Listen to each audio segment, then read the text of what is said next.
30 దినములు దుఃఖము సలిపారు అని ఈ రోజున మరి మా తండ్రి గారు, మా అందరికీ తండ్రి సమానులు, పెద్దలు, మమ్మల్ని అందరినీ నేను వెళ్తే ప్రభు పారిశంజరాయ్ గారు వచ్చారా అని నా స్వరము మీద గుర్తుపడతాడు.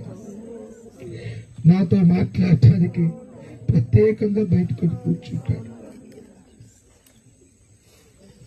అయ్యా నేను వెళ్ళి నా నుండి పట్టుకొని నా స్పర్శ, అతని స్పర్శ నన్ను గుర్తించలాగున అతన్ని పట్టుకొని దగ్గరికి వెళ్ళి ప్రభు ఆప్యాయంగా అయ్యా వందనాలు చెప్పి కౌగిలించుకుని వచ్చేవాడిని.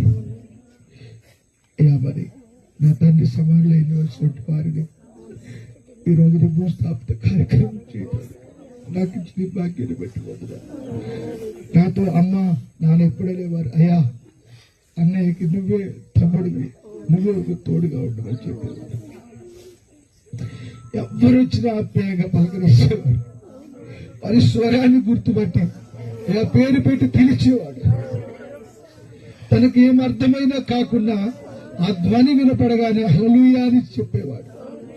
నిజంగా ఆయన రూపము చూస్తే ఒక ఇస్సాకు వలె, ఒక అబ్రహాము వలె కనిపిస్తాడు.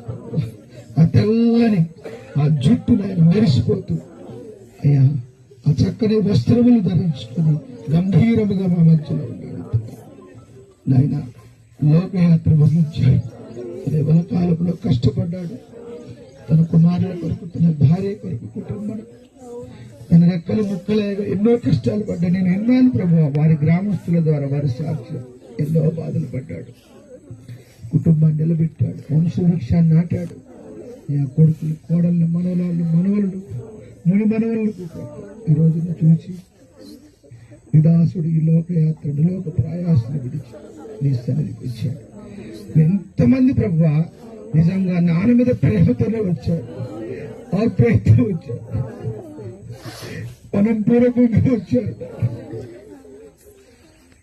తూయతేర పట్టణంలో ఉదారంగా పొడిలో లూదియా ఖాయిలా పడ్డప్పుడు ఆమె మరణవస్తులకు వెళ్ళినప్పుడు పేతురు అక్కడికి వెళ్ళగా వారు సాక్ష్యం ఇచ్చారు. ప్రజలు, అయ్యా ఈమె మాకు జాకెట్లు కుట్టించింది, మాకు వస్త్రములు కుట్టించింది, మాకు అన్నపానము లేనప్పుడు సహాయం చేసింది. దేవజనుడితో ఆమెను గురించిన సాక్ష్యము ప్రజలందరూ చెప్పినప్పుడు పేతురు గారు వెళ్ళి ఆమెకు ప్రార్థించగా ఆమె లేచి నిలిచినని మీ వాక్యం ఇస్తారు. నాన్నగారి విషయంలో ఇంతమంది ఏక మనసుతో అయ్యా వారి ఆత్మను సమాధానం కలిగిన స్థలంలో చేర్చుకోమని కోరుకుంటున్నాం. దేవునికి స్తోత్రం. అదేవిధంగా అయ్యా మీ యొక్క సేవకుడు దీనదాసుడు